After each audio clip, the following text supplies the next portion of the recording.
lalawigan ko, Super Health Center. Iba rin po ito. It's a medium type of a polyclinic. Pwede po dyan yung panganganak, dental, laboratory, x-ray. Tingnan niyo po, itong Super Health Center.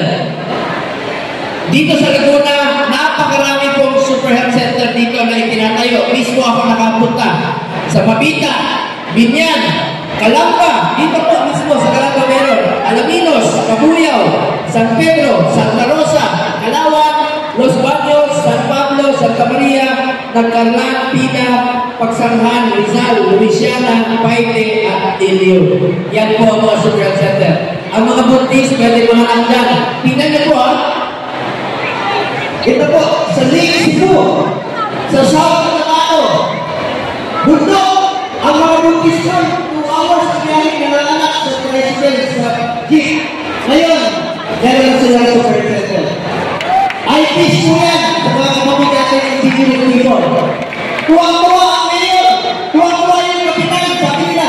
Sir, pangalanan namin sa iyo yung bata, kasi bago ka dumating, pinanganak na.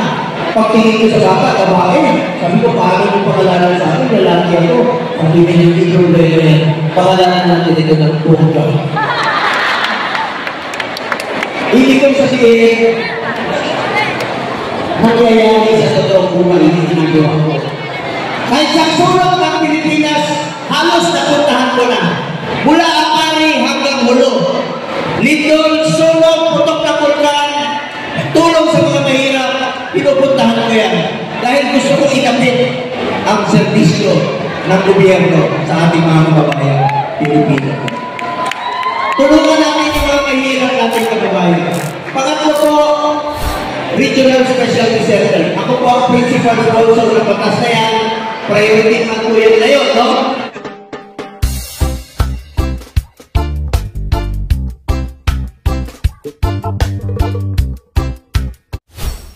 Torneo ng Metodong Malasakit, Senator Bongo. Inuuna ang serbisyo para sa Pilipino. Senator Bongo, bisyo ay more service. Bongo na Bisyo Malasakit, Senator Bongo. Bisyo ang mag-serbisyo.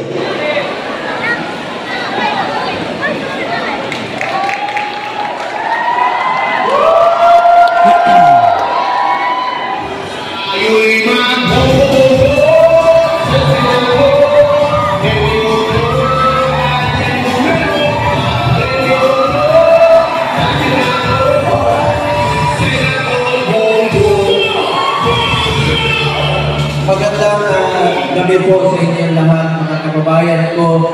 Maraming salamat po sa mga taga-Laguna, sa inyong napakainit na paglapit po kanina. Kanina po maraming lumapit sa akin. Masalamat. Kanina pag motor game namin, may sumisigaw, salamat sa Malasakit, salamat sa mga Super Health Center. Huwag po kayo magpasalamat sa akin.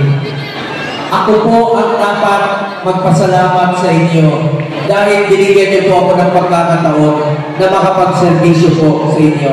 Maraming salamat po sa inyo lahat, mga kababayan ko. Hindi ko po sasayangin yung pagkakataon binigay niyo sa akin. Magtatrabaho po ako para sa Pilipino. Hindi po ako politiko na mangangako sa inyo. Gagawin ko lang po ang aking trabaho. Kung papalarin, pagdating ng panahon, sipag, pagmamalasakit at more servisyo po ang gagawin ko sa ating mga kababayan na Pilipino po. Sa mga kapatid ko Muslim, Assalamualaikum sa inyo. Mahal naman namin kayo sa Mindanao, walang diskriminasyon doon. Pantay-pantay doon dahil tandaan natin, ano man ang ating relihiyon, Pilipino tayo, magkakapatid po tayo lahat. Una-una, gusto kong batiin muna ang mga kababayan natin.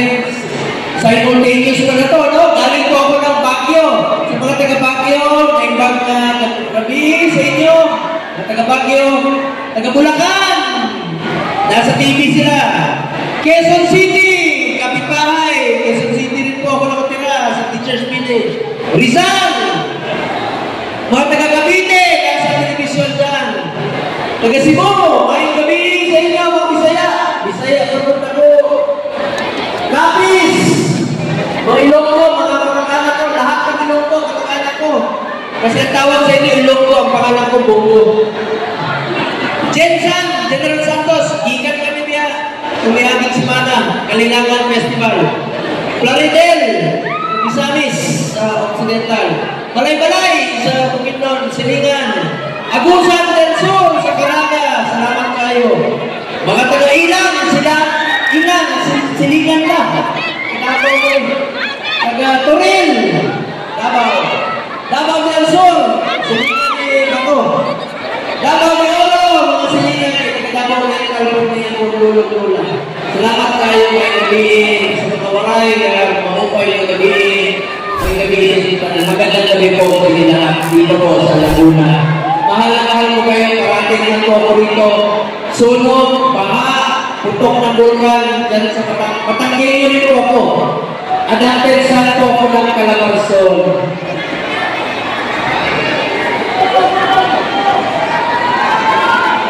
Panawan ko, kapitbahay. Magandang gabi po. Maraming salamat sa inyo lahat. Salamat po.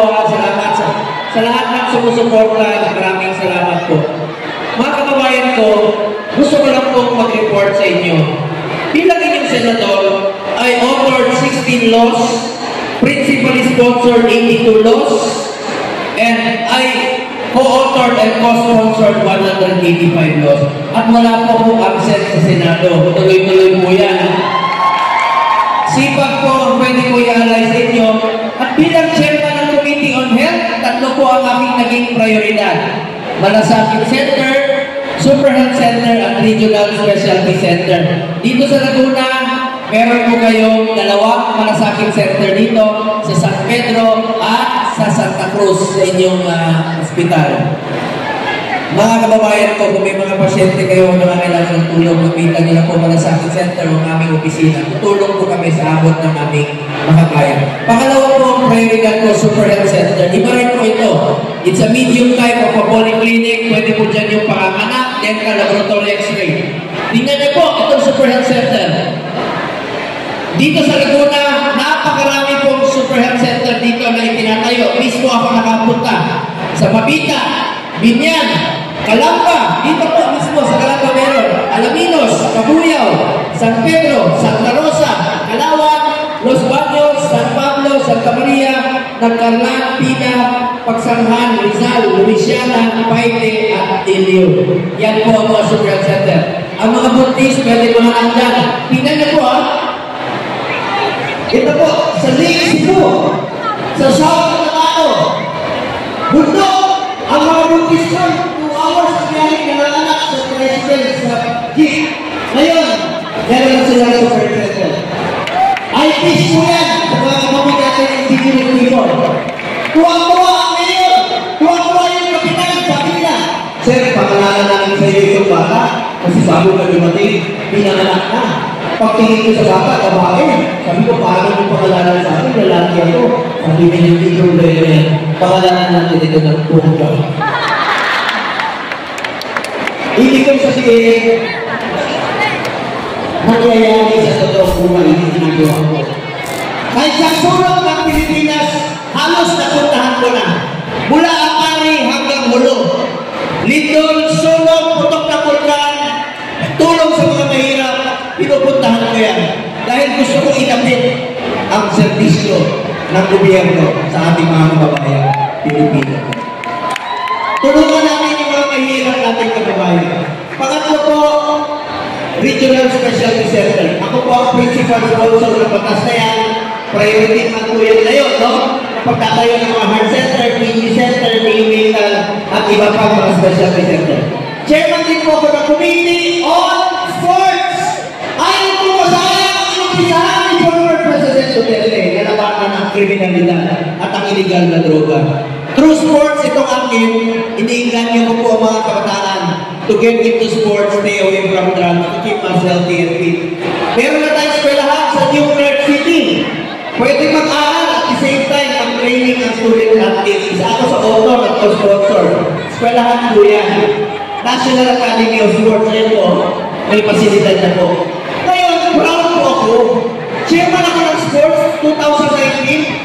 Alam niyo ba, nakamit natin ang kauna-unang gold sa Tokyo Olympics 2020. Ngayon naman, nakadalawang gold tayo sa Paris Olympics, di ba? So, supportahan natin ang ating mga atleta. Share natin po ako ng committee on youth. Sa mga kabataan, kayo po ang kinabukasan ng bayan ito. Mag-aral kayo ng mabuti. Yan po ang pulunan natin ng edukasyon. Dala-dala natin yan sa pagtanda at magiging masaya ang paglulan natin kapag tapos tayo ng mga. Ako mismo, pinatuloy po ako na sumupong lang rin sa accountancy sa Lasal. Class valedictorian sa College of Law sa Ateneo ko. Ayaw ko sa karawan sa Sakasyan. Masaya po ako, proud po ako bilang magulang. Pero hindi po mararamdaman ng mga magulang. Ngayon, may pakiusap lang po ko sa inyo. Ayaw ko po manira. Gusto ko lang po nabigyan po ang Pilipino ng karapatang pumili. Will of the people. May pakiusap lang po ko sa inyo. Mahalin po natin ang Pilipinas. Ngayon, unang-una, please na, kahit unahin niyo po sila. Unahin natin yung mga kasama natin. Unang-una, makita niyo po yung pag-organize ng rally na ito. Mga tao po ito, ni Pastor Kibuloy. Alam mo, matagal na sila magkaibigan ni dating Pangulong Duterte. Wala pa po ako kay Pangulong Duterte. Magkaibigan na po sila. Napaka-well-organized po nito. Itong tao ito, nakalaro pa rin po ng basketball. Isang charismatic, spiritual leader po at may leadership po. Alampakan natin, Pastor Apollo C. Kibuloy! Pangalawa po, tulungan niyo po ang mga kasamahan ko. And of course, by number na lang, no? Si Atty. Jimmy Bondo, matalino, isa sa mga nagbikayan kay Pangulong Duterte na tumakbo bilang Pangulo. Magaling po ito. Asset po ito sa Senado, Atty. Jimmy Bondo. Palapakan mo natin. And of course, aking partner sa Senado, 25 years magkasama na kami. Kung gusto niyo po ng maayos na serbisyo para sa mga kasama natin na Pilipino, hindi magiging successful na labanan ng kriminalidad kung hindi sa tao ito. Napakagaling po. And I assure you, itagaan niyo sa Bato, Senator Bato de la Rosa. Palapakan mo natin. At pangatlo, ang, ayun, siyempre, ang inyong Mr. Malasakit. Alam ko naman hindi niyo malilimutan yan.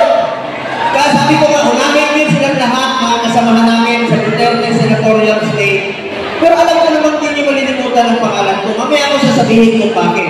Susunod, suportahan natin another Ilonggo Pride of Visayas, Attorney J.B. Hidlo. Palapakan mo natin. Pang-apat po, ito, Ilocano, matalino, dating miyembro ng gabinete ni Pangulong Duterte, Attorney Raul Lambino. Palapakan mo natin.